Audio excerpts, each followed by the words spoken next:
दोस्तों, कैसे हो आप सभी का ता लर्निंग इंस्टीट्यूट TLI में स्वागत है। तो हमने भारतीय राज्य व्यवस्था में उस क्लासिफिकेशन देख लिया था। क्लासिफिकेशन में आते हैं संवैधानिक ढांचा के अंतर्गत। तो संवैधानिक ढांचा कैसे तैयार हुआ। इसके संवैधानिक ढांचे के अंतर्गत हमने एक पॉइंट दिया, ऐतिहासिक पृष्ठभूमि, हिस्टोरिकल बैकग्राउंड देखेंगे। कंपनी का शासन 1773 से 1858 तक। 1857 का विद्रोह हो जाएगा। इसके बाद कंपनी का शासन 1858 में महारानी विक्टोरिया खोसड़ापद से समाप्त कर दिया जाए। इसके बाद भारत का शासन सीधे चाँद के हाथों में, क्राउन के में चला जाए, सीधे महारानी के हाथों में। ठीक। तो महारानी 1858 से 1947 तब तक भारत आज़ाद नहीं होगा। तो भागों में डिवाइड करके हम देखेंगे इसके। अब कंपनी के शासन के अंतर्गत हम देखेंगे 1773 से 1858 में। वैसे तो भारत में ब्रिटिश 1680 में ईस्ट इंडिया कंपनी के रूप में व्यापार करने आए थे, जिसे महारानी एलिजाबेथ फर्स्ट यानी एलिजाबेथ प्रथम ने, किसने, महारानी, उस समय 1600 में इंग्लैंड की महारानी कौन थी, ब्रिटेन की महारानी एलिजाबेथ प्रथम के चार्टर एक्ट द्वारा भारत में व्यापार करने के विस्तृत अधिकार प्राप्त थे। तो अभी तक सिर्फ व्यापारिक कार्यों तक ही सीमित थे, सिर्फ और सिर्फ व्यापारिक कार्यों तक, न कि राजनीतिक कार्यों तक। इसके बाद आगे हम देखेंगे तो इतिहास में भी देखेंगे। तो इतिहास का चैप्टर है, थोड़ा हम यहाँ समझा देते आपको।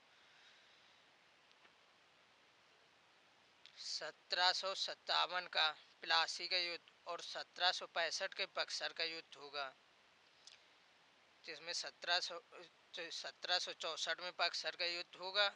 उसके अंतर्गत जो इलाहाबाद की संधियाँ होगी 1765 में। जो 1765 में इलाहाबाद की संधि के अंतर्गत कंपनी को बंगाल, बिहार और उड़ीसा की दीवानी का अधिकार प्राप्त हो जाएगा। तब यहाँ इनका अधिकार प्राप्त हो जाएगा तो वहाँ से राजस्व वसूलने और न्याय का कार्य करने लगेंगे। इसी के साथ भारत में इनके क्षेत्रीय शक्ति बनने की प्रक्रिया प्रारंभ हो जाएगी। भाई अब ये केवल बंगाल में तो एक क्षेत्रीय एरिया में क्षेत्रीय शक्ति धीमे धीमे पूरे भारत में इसे फैलेंगे। इसके बाद 1857 डेट आएगी, जिस हम भारत का 1857 का विद्रोह होगा। जैसे अलग अलग इतिहासकार अपन अलग अलग उसमें बोलेंगे, वहाँ पर जाके इतिहास में सब पढ़ाएंगे हम इसके बारे में। लेकिन 1857 के विद्रोह के अंतर्गत महारानी विक्टोरिया घोषणा पत्र जारी करेगी, तो इलाहाबाद में पढ़ा जाएगा 1858 के। जिससे कंपनी के शासन को समाप्त कर दिया जाएगा और भारत का शासन सीधे ब्रिटिश चाँद के हाथों में, क्राउन के हाथों में चला जाएगा। और वहाँ से जो होगा धीमे धीमे पढ़ती हुई हम आ जाएंगे 15 अगस्त 1947 को। तब तक भारत आज़ाद नहीं होगा। तब तक हम ऐतिहासिक पृष्ठभूमि के बारे में देखेंगे।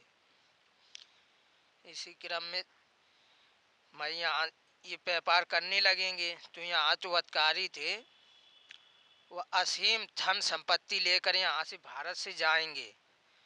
तो ये उनके खटके का ब्रिटेन के तो नेताओं के, गवर्नमेंट के आंखों में कि इतना धन यहाँ से आ रहा, शायद यहाँ हमारा अधिकार होता तो ये हमें मिलता। तो उस दिशा में वो से कानून बनाने स्टार्ट करेंगे। तो सबसे पहला आएगा 1773 का रेगुलेटिंग एक्ट।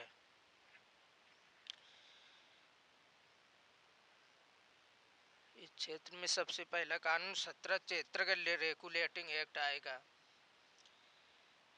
तो इस अधिनियम के अत्यंत संवैधानिक महत्ता होगी, क्योंकि ये सबसे पहला एक्ट था। भारत में ईस्ट इंडिया कंपनी के कार्यों को नियंत्रित एवं नियमित करने के लिए ब्रिटिश सरकार द्वारा उठाया गया,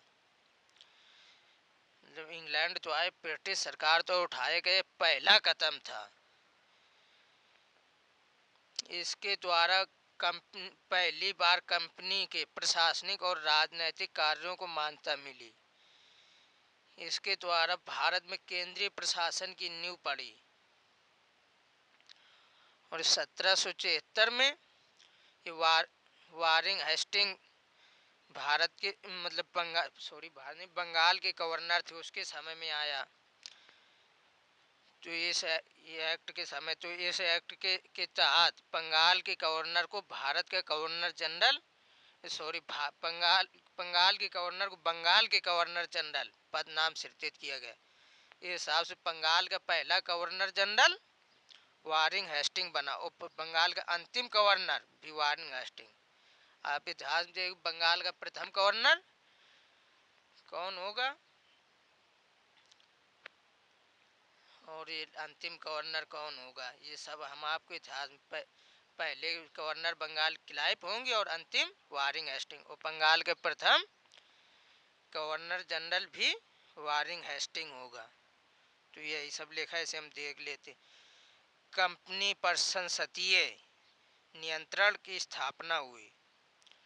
पहली बार कंपनी के प्रशासनिक और राजनैतिक कार्यों को मान्यता मिली। अभी तक कंपनी केवल व्यापारिक कार्यों की मान्यता है, तो पहले केवल व्यापारिक कार्यों तक सीमित थी। आधिकारिक तौर पर वो काम करने लगी थी पहले वाले, आधिकारिक तौर पर ये केवल व्यापारिक कार्यों तक ही सीमित थी। और बंगाल के गवर्नर की जगह बंगाल का गवर्नर जनरल पद नाम सृजित किया गया, और ऐसे गवर्नर जनरल पहले बनने वाले को वारिंग हेस्टिंग थे।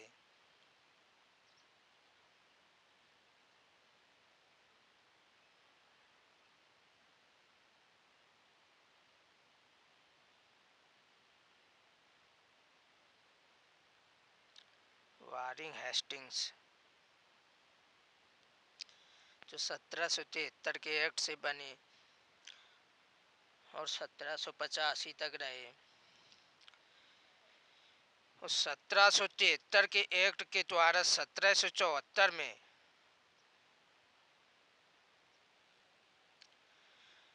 ऐसे पहले गवर्नर को वारिंग हेस्टिंग थे। 1773 के एक्ट से बने 1785 तक रहेंगे। उस 1773 के एक्ट द्वारा 1774 में कलकत्ता में एक सुप्रीम कोर्ट की स्थापना की गई, जिसकी आकृति 1+3 थी, यानी एक मुख्य न्यायाधीश और 3 अन्य न्यायाधीश।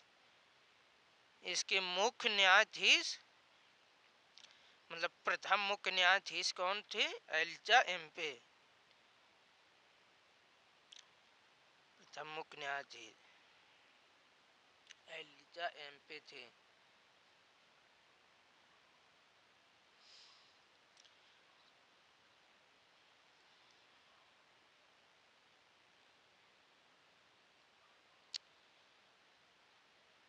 एलिजा एम्पे प्रथम मुख्य न्यायाधीश थे। इस 1773 के रेगुलेटिंग एक्ट के द्वारा ही कंपनी के कर्मचारियों को कंपनी के कर्मचारियों को निजी व्यापार करने, कंपनी व्यापारियों के निजी व्यापार करने, तो कंपनी से हट के निजी अपना पर्सनल व्यापार करते थे, पर्सनल व्यापार करने और भारतीयों से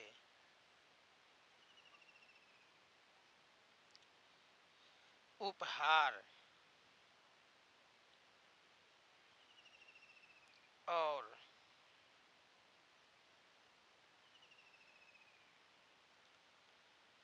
रिश्वत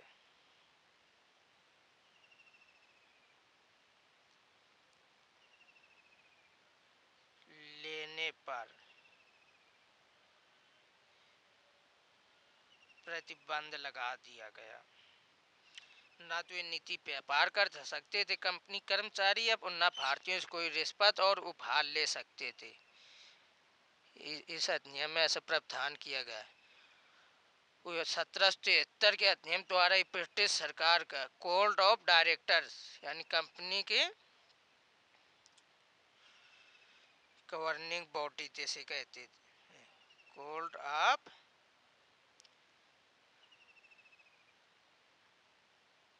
डायरेक्टर्स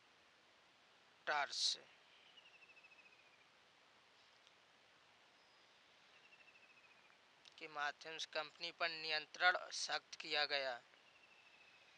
इसे भारत में इसके राजस्व, नागरिक एवं सैन्य मामलों की जानकारी ब्रिटिश सरकार को देना आवश्यक कर दिया। और कोर्ट ऑफ डायरेक्टर्स की संख्या 24 निर्धारित की गई।